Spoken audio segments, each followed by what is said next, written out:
अस्सलाम वालेकुम students last lecture में हम लोगों ने देखा है कि मोलर एब्जॉर्बिविटी और एब्जॉर्बेंस जो है उनकी नेचर क्या है। अब इस लेक्चर में हम लोग देखेंगे कि बियर लैम्बर्ट लॉ जो है या बियर्स लॉ जो है वो कहाँ पे अप्लाई होता है। याद रखें, लैम्बर्ट लॉ है इंटेंसिटी का थिकनेस के साथ का रिलेशनशिप, बियर लॉ है इंटेंसिटी का कंसंट्रेशन के साथ क्या रिलेशनशिप है। या एब्जॉर्बेंस का थिकनेस के साथ क्या रिलेशनशिप है, एब्जॉर्बेंस का कंसंट्रेशन के साथ क्या रिलेशनशिप है। तो हम लोग देख चुके हैं ए इज इक्वल टू एप्सिलॉन सी और एल, यानी लेंथ बढ़ने से भी एब्जॉर्बेंस बढ़ती है, कंसंट्रेशन बढ़ने से भी एब्जॉर्बेंस बढ़ती है। लेकिन चूंकि जो कीवेट हम इस्तेमाल करते हैं यूवी विजिबल स्पेक्ट्रोफोटोमीटर के अंदर वो 1 सेंटीमीटर की होती है, इसलिए हम लेंथ को तो स्टडी नहीं करते। हमारे लिए बहुत इंपॉर्टेंट बात है वो बियर्स लॉ है, क्योंकि जिसमें हम कंसंट्रेशन स्टडी करते हैं। हमने मुख्तलिफ सैंपल के अंदर ऑन कंसंट्रेशन फाइंड करना होती है। Bears law is far more important then Lambert law. Lambert law तो खत्म हो गया जब हमने लेंथ जो है वो फिक्स कर दी। अब बियर्स लॉ जो है वो ये है कि एब्जॉर्बेंस और कंसंट्रेशन एक दूसरे के डायरेक्टली प्रोपोर्शनल होते हैं। और अब यहाँ देखें Beer law, when Beer law is obeyed by a solution it means, जब बेयर लॉ ओबे उसका मतलब होता है there are no interaction between molecule of solution. कि बेयर लॉ उस वक्त बेयर लॉ ओबे होता है इन कंडीशन के तहत जब मॉलिक्यूल की आपस में कोई इंटरेक्शन ना हो। यानी आप सपोज मॉलिक्यूल आपने वाटर के अंदर डिजॉल्व किए, ये ना हो कि दो मॉलिक्यूल आपस में मिलकर कोई तीसरा मॉलिक्यूल बना दें, तब बेयर लॉ फॉलो होता है। अगर तीसरा मॉलिक्यूल बन जाए, इंटरेक्शन डेवलप हो जाए रिएक्टेंट के मॉलिक्यूल के दरमियान या जिस चीज का सॉल्यूशन बनाया उसके मॉलिक्यूल के दरमियान, तो बेयर लॉ ओबे नहीं होता। और दूसरा, no new type of molecule are form as concentration is change. ये ना हो कि कंसंट्रेशन बढ़ाने से आपस में उनके इंटरेक्शन डेवलप हो जाए।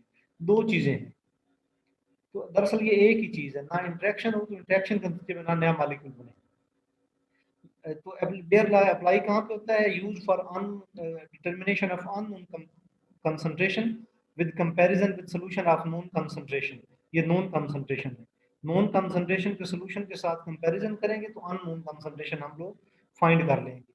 तो इसके लिए जो मेथड इस्तेमाल करते हैं आप लोगों को पता है, उस मेथड का नाम है calibration method. Calibration method, calibration method use करते हैं। आप लोग प्रैक्टिकल में भी कर चुके हैं, लेकिन मैं आप लोगों को दोबारा बता देता हूँ। सपोज आप लोगों से कहा गया कि अननोन कंसंट्रेशन आप लोग फाइंड करें किसी सॉल्यूशन की। सपोज पोटाशियम डाइक्रोमेट है, आप लोगों के प्रैक्टिकल का ये हिस्सा था। तो पोटाशियम डाइक्रोमेट का कोई अननोन सॉल्यूशन आपको दिया है, उससे वो आप लोगों से कहा गया है कि आप लोग इसकी अननोन सॉल्यूशन की कंसंट्रेशन फाइंड करें। तो सबसे पहले आप लोग क्या करेंगे, सबसे पहले आप एक कैलिब्रेशन कर्व बनाएंगे। कैलिब्रेशन कर्व कैसे बनाएंगे, सबसे पहले आप नोन कंसंट्रेशन लेंगे, आप कंसंट्रेशन लेंगे और एब्जॉर्बेंस मालूम करते जाएंगे। नोन कंसंट्रेशन आप 10 ppm कंसंट्रेशन ले लें, आप 20 ppm कंसंट्रेशन ले लें, आप 30 ppm कंसंट्रेशन ले लें, 40 ppm कंसंट्रेशन ले लें, 50 ppm कंसंट्रेशन ले लें। ये आप खुद ये सोल्यूशन बना रहे हैं इतने ppm के, इतने ppm के आप लोग सोल्यूशन बना रहे हैं। 10 ppm 20 ppm इतने ppm के सोल्यूशन बना रहे हैं, और साथ एब्जॉर्बेंस आप लोग मालूम करते जा रहे हैं। 10 ppm की सोल्यूशन की एब्जॉर्बेंस स्पेक्ट्रोफोटोमीटर की मदद से मालूम की, वो A1 आई, कुछ वैल्यू आएगी। 20 वाले की A2 आई, 30 वाले की A3 आई, 40 वाले की A4 आई, और 50 वाले की आप लोगों के पास A5 आई। तो आप लोग क्या करें, अब आप लोग एक ग्राफ ड्रा करें, आप लोग एक ग्राफ ड्रा करें एब्जॉर्बेंस और कंसंट्रेशन के दरमियान। यहाँ पे आप लोग कंसंट्रेशन लें इस एक्सिस पे, और इस एक्सिस पे आप लोग क्या लें, एब्जॉर्बेंस लें, और एक ग्राफ ड्रा करें। कंसंट्रेशन और एब्जॉर्बेंस का ग्राफ ड्रा करने से आप लोगों के पास एक स्ट्रेट लाइन आती है। 10 ppm की एब्जॉर्बेंस कितनी है, 10 ppm की एब्जॉर्बेंस कितनी है, ये यहाँ पे एक पॉइंट आ गया। 20 ppm की एब्जॉर्बेंस कितनी है, 20 ppm की एब्जॉर्बेंस ये है, यहाँ पे एक पॉइंट आ गया। 30 ppm, इस तरह आप लोगों के पास एक स्ट्रेट लाइन आ गई। 40 ppm वाले की एब्जॉर्बेंस कितनी है, तो आप लोगों के पास एक पॉइंट यहाँ पे आ गया। तो आप इस तरह जो है वो इनको मिला दें, स्ट्रेट लाइन आ गई। अब आपको अननोन सॉल्यूशन दिया गया था उसकी कंसंट्रेशन मालूम करने के लिए, सपोज अननोन सॉल्यूशन की एब्जॉर्बेंस आपने फाइंड की स्पेक्ट्रोफोट तो ये आए, तो आप क्या करें, यहाँ से लेके यहाँ तक लाइन लेके आए और फिर इस लाइन को नीचे लेके आए और देखें कि कंसंट्रेशन वाले एक्सिस पे ये कहाँ पे कट करती है। जहाँ पे कंसंट्रेशन वाले एक्सिस पे ये कट करे तो हम लोग कहेंगे कि अननोन सॉल्यूशन की एब्जॉर्बेंस इतनी है। तो इसको बोलते हैं कैलिब्रेशन मेथड। कि कोई जब भी कोई अननोन सॉल्यूशन दिया जाता है और कहा जाता है कि इसकी कंसंट्रेशन फाइंड करें, तो सबसे पहले हम लोग क्या करेंगे, उस अननोन सॉल्यूशन जो है, जिस चीज का सॉल्यूशन है उसके हम कुछ नॉन कंसंट्रेशन बनाएंगे और खुद से कंसंट्रेशन बनाएंगे और उनकी एब्जॉर्बेंस मालूम करते जाएंगे।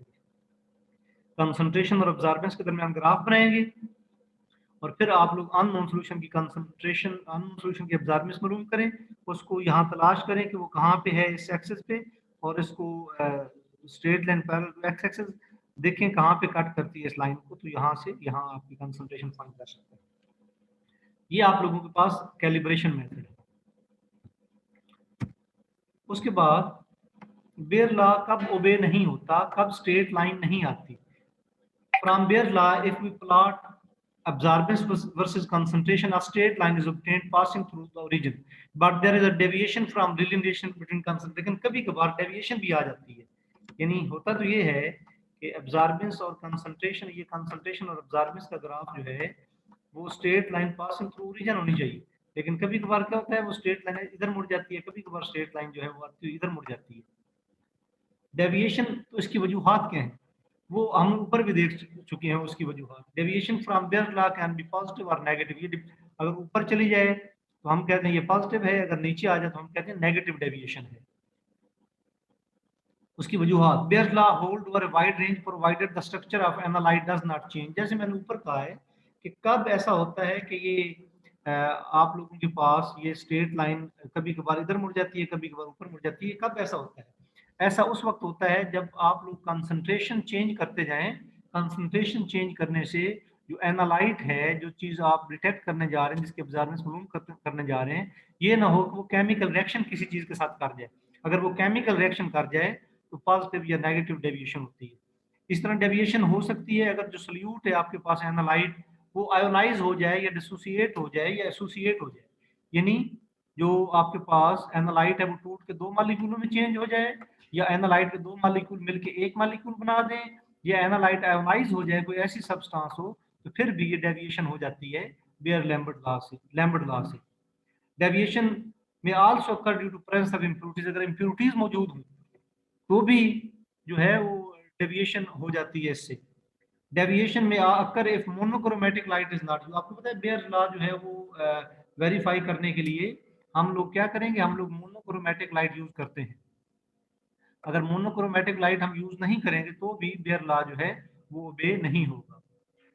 If width of shift is not proper and allow undesired radiation to fall on detector, the undesired radiation, तो आपके पास जहाँ पे वो स्लिट जो है, जो स्लिट है, ये स्लिट है, शिफ्ट नहीं स्लिट है, जो स्लिट है अगर उसकी विड्थ उसमें जो है ज्यादा सारी लाइट पास कर जाए तो भी बेयर लॉ ओबे नहीं होता। सोल्यूशन पॉलीमराइज हो जाए तो भी बेयर लॉ ओबे नहीं होता।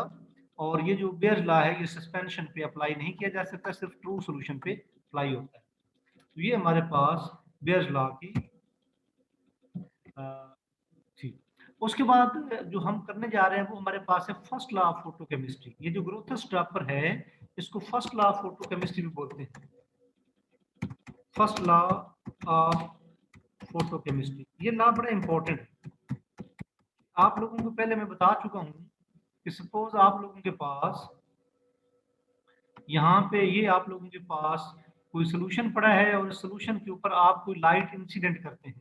आपने जो लाइट इंसिडेंट की है वो तीन हिस्सों में तकसीम हो जाती है। जो इंसिडेंट लाइट की है उसको क्या बोलते हैं, उसको कहते हैं I nought, intensity of incident light. Intensity होता है नंबर ऑफ रेडिएशन, वो तीन हिस्सों में तकसीम हो जाती है। उसका कुछ हिस्सा तो एब्जॉर्ब हो जाता है, उसका कुछ हिस्सा जो है वो इसमें से ट्रांसमिट हो जाता है, आगे गुजर जाता है, और उसका कुछ हिस्सा जो है वो रिफ्लेक्ट हो जाता है। जो रिफ्लेक्टेड लाइट होती है वो बहुत कम होती है, इसलिए इसको छोड़ दें, बाकी रहेगी एब्जॉर्ब लाइट और ट्रांसमिटेड लाइट। याद रखें जो फर्स्ट लॉ ऑफ फोटोकेमिस्ट्री है या ग्रोथस ड्रॉपर लॉ भी इसको बोलते हैं, ये कहता है कि सिर्फ एब्जॉर्ब लाइट जो है वो केमिकल रिएक्शन काज करती है, सिर्फ एब्जॉर्ब लाइट। जो ट्रांसमिटेड लाइट है या रिफ्लेक्टेड लाइट है वो केमिकल रिएक्शन काज नहीं करती, सिर्फ एब्जॉर्ब लाइट केमिकल रिएक्शन काज करती है। केमिकल रिएक्शन काज करती है एब्जॉर्ब लाइट, ट्रांसमिटेड लाइट और रिफ्लेक्टेड लाइट केमिकल रिएक्शन काज नहीं करती। When light falls on any substance, only fraction of incident light which is absorbed by the substance can bring about a chemical change. Reflected light and transmitted light ये कोई role play नहीं करते chemical reaction करने में। इसको first law of photochemistry भी कहते हैं। अब इसकी थोड़ी सी हिस्ट्री ये है कि आमतौर पे पहले साइंटिस्ट क्या करते थे, वो थोड़ा छोटा सा एक्सपेरिमेंट करते थे और उस बेस पे लॉ बनाते थे। लेकिन ये जो 1818 में ग्रोथस ने कोई एक्सपेरिमेंट नहीं किए बल्कि थ्योरेटिकल थ्योरी पढ़ते हुए इस बात का अंदाजा लगाया कि सिर्फ एब्जॉर्ब लाइट केमिकल रिएक्शन काज करती है, ट्रांसमिटेड और रिफ्लेक्टेड लाइट केमिकल रिएक्शन काज नहीं करती। तो थ्योरेटिकल कंसिडरेशन से पता चला, इसके पीछे कोई एक्सपेरिमेंट नहीं है। 1818 में ग्रोथस ने थ्योरेटिकल कंसिडरेशन की बेस पे ये बताया कि ट्रांसमिटेड और रिफ्लेक्टेड लाइट कोई रोल प्ले नहीं करती केमिकल रिएक्शन में, सिर्फ एब्जॉर्ब लाइट रोल प्ले करती है। और 1841 में ड्रैपर नामी साइंटिस्ट ने एक्सपेरिमेंट किए इस चीज को साबित करने के लिए कि सिर्फ absorb light chemical reaction cause करती है, ट्रांसमिटेड और reflected light chemical reaction cause नहीं करती। 1841 में ड्रैपर ने इस बात के लिए एक्सपेरिमेंट किए। तो अगर मैं आपसे पूछूं कि उसने कौन से एक्सपेरिमेंट किए जिसकी बेस पे उसने ये बताया कि absorb light chemical reaction cause करती है, वो उसने photochemical reaction of hydrogen and chlorine, hydrogen और क्लोरीन का रिएक्शन करवाया सनलाइट की मौजूदगी में। हाइड्रोजन और क्लोरीन का रिएक्शन सनलाइट की मौजूदगी में करवाया। तो इससे इस रिएक्शन से उसने कंफर्म किया या रीअफर्म किया या कंफर्म किया कि सिर्फ absorb light chemical reaction cause करती है, ट्रांसमिटेड और reflected light chemical reaction cause नहीं करती। और एक और बात, क्या हमेशा absorb light chemical reaction cause करती है? तो याद रखें कभी कभार एब्जॉर्ब लाइट भी केमिकल रिएक्शन कॉज नहीं कर सकती। क्यों नहीं करती? अगर कंडीशन प्रॉपर ना हो, सपोज एक दो मॉलिक्यूल रिएक्ट करवाने के लिए अगर एक्टिवेशन एनर्जी ज्यादा हो और जो लाइट एब्जॉर्ब हुई है उसकी एनर्जी कम हो, तो ज़ाहिर है केमिकल रिएक्शन नहीं होगा।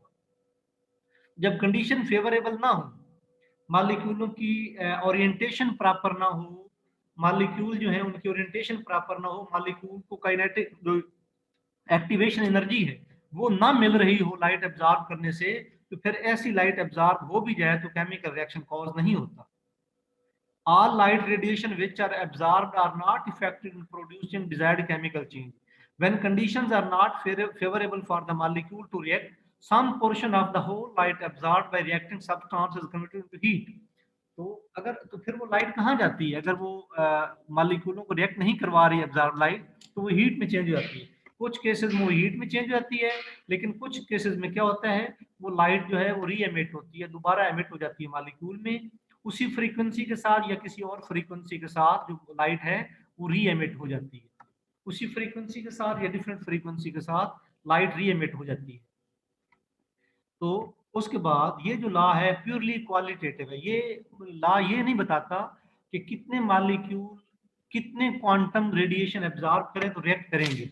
ये नहीं, कोई क्वांटिटेटिव रिलेशनशिप नहीं है कि कितने मॉलिक्यूल कितनी रेडिएशन एब्जॉर्ब करते हैं, सिर्फ क्वालिटेटिव। तो ग्रोथस ड्रैपर लॉ को फर्स्ट लॉ ऑफ फोटोकेमिस्ट्री भी कहते हैं। इस लॉ के मुताबिक जो एब्जॉर्ब लाइट है वो केमिकल रिएक्शन कॉज करती है, ट्रांसमिटेड और reflected light chemical reaction cause नहीं कर सकते। उसके बाद ग्रोथस ने 1818 में ये लॉ दिया थ्योरेटिकल कंसिडरेशन की बेस पे, कोई एक्सपेरिमेंट उसने नहीं किए थे, और उसने थ्योरी के बेस पे ये बताया था कि absorb light chemical reaction cause करती है, ट्रांसमिटेड और reflected light chemical reaction cause नहीं करती। इस तरह ड्रैपर ने 1841 में कंफर्म किया, उसने हाइड्रोजन और क्लोरीन के दरमियान रिएक्शन को स्टडी किया सनलाइट की मौजूदगी में, और उसने वाकई ये साबित कर दिया कि एब्जॉर्ब लाइट ही केमिकल रिएक्शन कॉज करती है। मैं आपको ये बता रहा हूँ कि कभी कभार एब्जॉर्ब लाइट भी केमिकल रिएक्शन कॉज नहीं कर सकती। उसकी वजह क्या है? उसकी वजह ये है कि अगर दो मॉलिक्यूल को रिएक्ट करने के लिए एक्टिवेशन एनर्जी चाहिए वो ज्यादा हो और एब्जॉर्ब लाइट से इतनी एनर्जी अवेलेबल ना हो रही हो, तो फिर वो लाइट जो एब्जॉर्ब होती है वो केमिकल रिएक्शन कॉज नहीं करती। वो लाइट या तो हीट में कन्वर्ट हो जाती है या री एमिट हो जाती है। वो जो री एमिट होती है क्या उसी फ्रीक्वेंसी या एनर्जी के साथ री एमिट होती है जिसके साथ एब्जॉर्ब हुई है? ये उसी के साथ भी री एमिट हो सकती है और डिफरेंट के साथ भी री एमिट हो सकती है। ये लॉ टोटली क्वालिटेटिव है क्वालिटेटिव मीन सिर्फ ये बताता है कि absorb light chemical reaction cause करेगी, ये इससे पता नहीं चलता कि कितने मॉलिक्यूल कितनी रेडिएशन अब्जॉर्ब करते हैं। ये हमारे पास है जी फर्स्ट लॉ ऑफ फोटोकेमिस्ट्री।